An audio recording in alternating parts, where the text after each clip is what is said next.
And can you hear me? And can you see the screen also?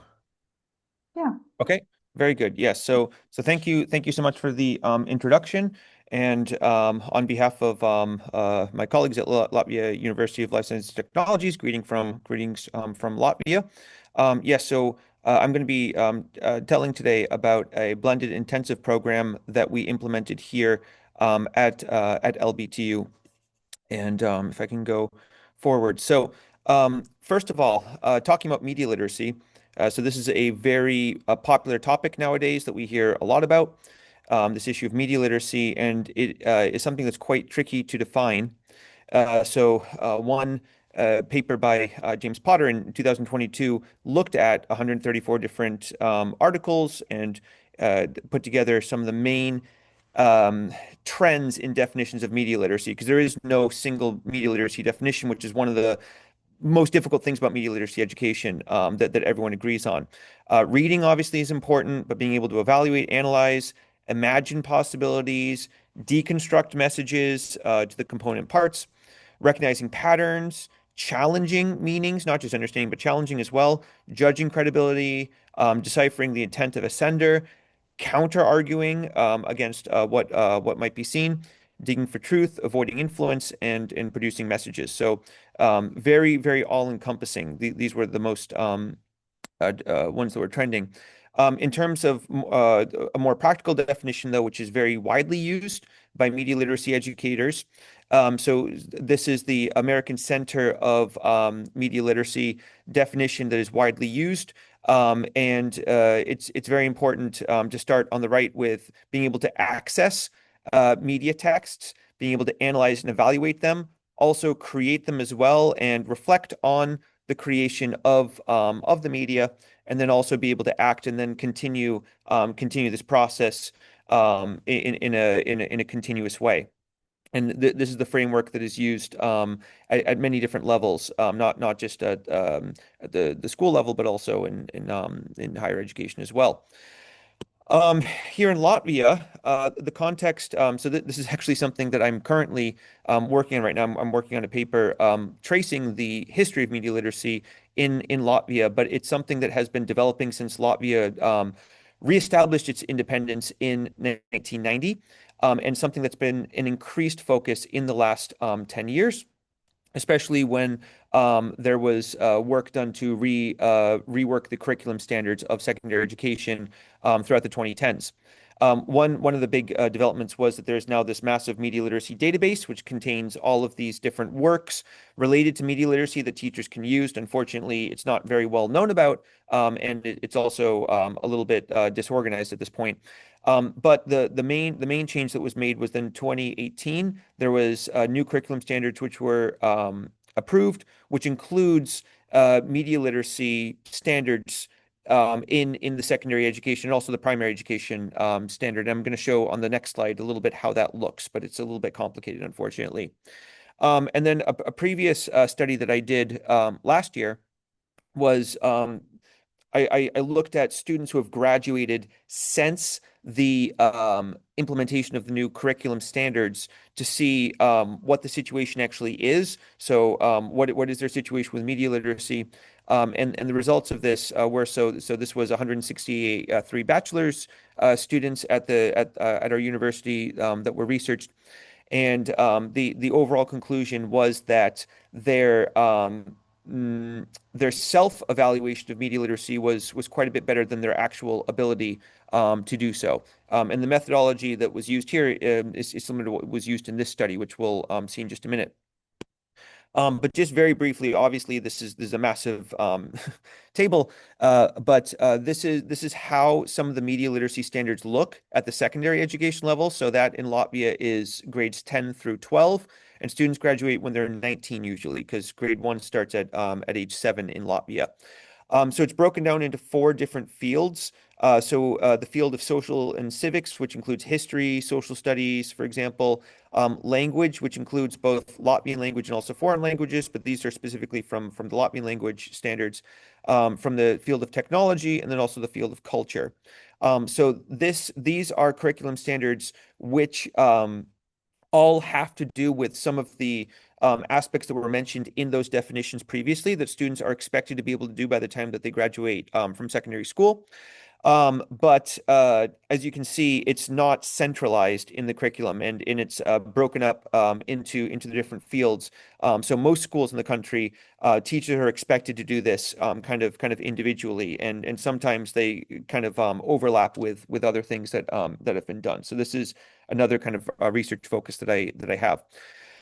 In terms of blended learning, that's something that I know a lot of other people will be talking about today. But very briefly, this integrates online instruction with in-person methodology as well.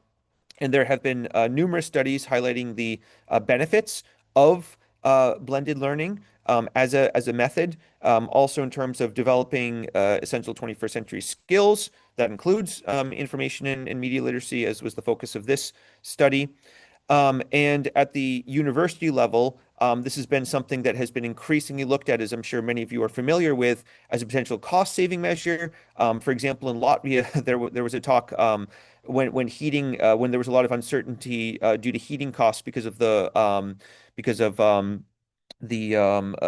situation in the region. There was talk about maybe potentially going online for a certain amount of time in the winter, which never materialized. But it's definitely something that's looked at as an organizational level, not just at a methodological level. So definitely something I'm sure that many of your institutions are also facing as well. Um, Specifically, if we look at blended intensive programs, so this is an initiative of the Erasmus Plus program. And I'm sure that many of you have probably participated in blended intensive programs, maybe as an organizer, maybe as a participant. But generally, the guidelines for a blended intensive program is that at least 15 students need to take place from 3 partner institutions. Um, so this is not just an informal kind of I don't want to say not so serious form of education, but here it is formal education. They do receive ECTS credits, which are recognized throughout Europe, and so there does have to be some kind of summatively evaluated task involved. And it does enable students and staff to gain intercultural experience, of course, which is one of the goals of the Erasmus Plus program. Also strengthen academic cooperation throughout European institutions. So this blended intensive program, which we implemented, took place in 2025, and the goal of this research was as a case study to evaluate its effectiveness in terms of improving the media literacy skills of university students who took place, because that was one of the key priorities which we wanted to work on, because as previous research has shown, it is something that does need for the most part, that students do need to improve. And specifically, our participants were 25 bachelor students from 5 different countries throughout Europe, including Germany, Latvia, Estonia, Northern Macedonia, and Poland, that took place in this month-long program. There were 2 summatively graded tasks that were completed before and then after the program at Latvia University of Life Sciences and Technologies. And so this is our university here in Jelgava. So just briefly, we have 5 different faculties, which we focus primarily on applied sciences in different fields, which are more rural priorities. And we have around 4,000 students as of last year. So students visited here were located in Jelgava Palace, which is the largest Baroque palace in the Baltic states. Um, and the goals specifically of this blended intensive program, Media Literacy for Future Leaders, enhancing media content creation skills, because they also had to create content, critical media analysis, of course, strengthening cross-cultural communication, which is not just media literacy, but also is a very important soft skill, communication skill. Also understanding AI-generated content, which is increasingly important thing nowadays, combating misinformation manipulation, and also fostering international education networking. So there was an online workshop which was done before, 2 weeks before the students arrived, And then they also afterwards took part in an international student conference, which also was part of their one of their two summative tasks. So their first summatively graded task, which was explained in the first introductory session, and then they needed to complete by the time they arrived in Latvia. They had to create a social media video analyzing a media news source in their country. They had to look at ownership, location of the news bureaus, the languages, how long they've been offering news reports, the target audience, any controversies that the source has been involved in, also analyzing the extent to which it could be considered trustworthy news. And this obviously was quite a bit for them to do ahead of time. So these were topics that were discussed in the initial online session. And then afterwards, after all the in-person lectures and seminars, we have at our university a international conference every year for students where they present very often their kind of capstone projects. So the students had a separate section of this conference where they had to present their own work that they did over the 2 weeks. So there was 35 different topic choices which were offered, and they had to choose one of the faculty members who were involved in the instruction during the week.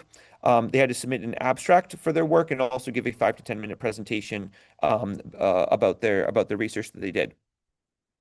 In terms of the actual analysis of the program, so there was pre and post testing that was done to evaluate student learning, and then also a feedback questionnaire at the end to evaluate their overall experience with the program. So the 7 questions which were looked at before and after were they had to describe 2 ways to check if news was fake or real. Also 2 signs to recognize the content creators trying to manipulate. They mentioned 2 examples of logical fallacies that can be found in media content. So even if they didn't know the name of the fallacy, if they explained how it worked, that was also accepted as well. Genres of news journalism, and then also the different Aristotelian rhetorical techniques that are used in advertising, which are things which are should be discussed, for example, in the Latvian curriculum. And the idea was to see whether or not, yep, 5 minutes. Okay, I will speed up a little bit. So the idea was to see whether or not the instruction throughout the week was successful in improving their skills. Their answers were marked as either correct, partially correct, or incorrect by the course instructors. Blank answers were considered incorrect. And if we take a look at the individual responses, so only yeah. So the students who took part for most of the questions after the blended intensive program took place, overall the amount of students who answered correctly was higher than the amount of students who answered correctly on the previous test for all but one of the questions, which was number 4, which was about genres of news journalism, which obviously was a promising sign to see that they had improved overall. However, we also tracked students individually. So the amount of students who did better or the same, and same plus means that they already answered correctly the first time, they answered correctly the second time as well, was yeah, so the majority either answered same positively or better on all of the questions. The only one which was again tricky and problematic was this one about journalistic genre, which we understood afterwards that is something that we need to improve the next time the instruction on, and that was actually one of our partners as well.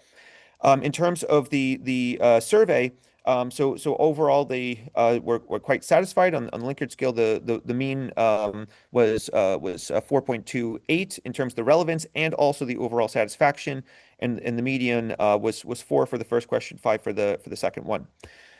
I am running out of time, but I will show you briefly some of the comments when it comes to some of the benefits that they had from the program. And overall, I do believe that blended intensive programs can be seen as an effective way to improve university students' media literacy based on the results.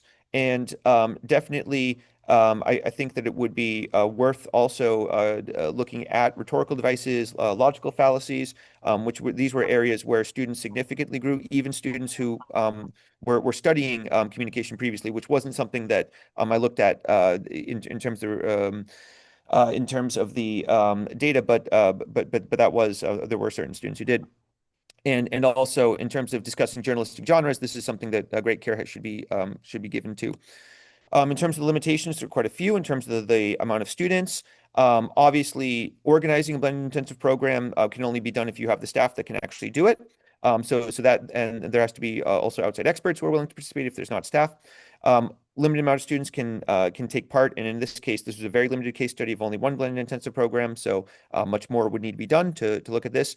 There were only 7 questions out of the many different media skills which could be tested, making this quite limited. And also the rating of the pre and post test questions, of course, could be subjective based on lecturers' understanding of the issues. And one thing that was not taken into account was the different levels of English language. So obviously, students should have had B2 level English to take part in the blended intensive program, but of course, that's not something that was looked at in a structured, objective way. So despite the limitations, I think that a blended apprenticeship program can be recommended to improve university student media literacy, and further work definitely could be done to look at the benefits that could be done. These are some of my selective references from the specific presentation that came from my conference paper. And I also would like to express thank you. I tried to get all of the languages that I think we speak here. I probably missed quite a few, but yes, thank you for listening.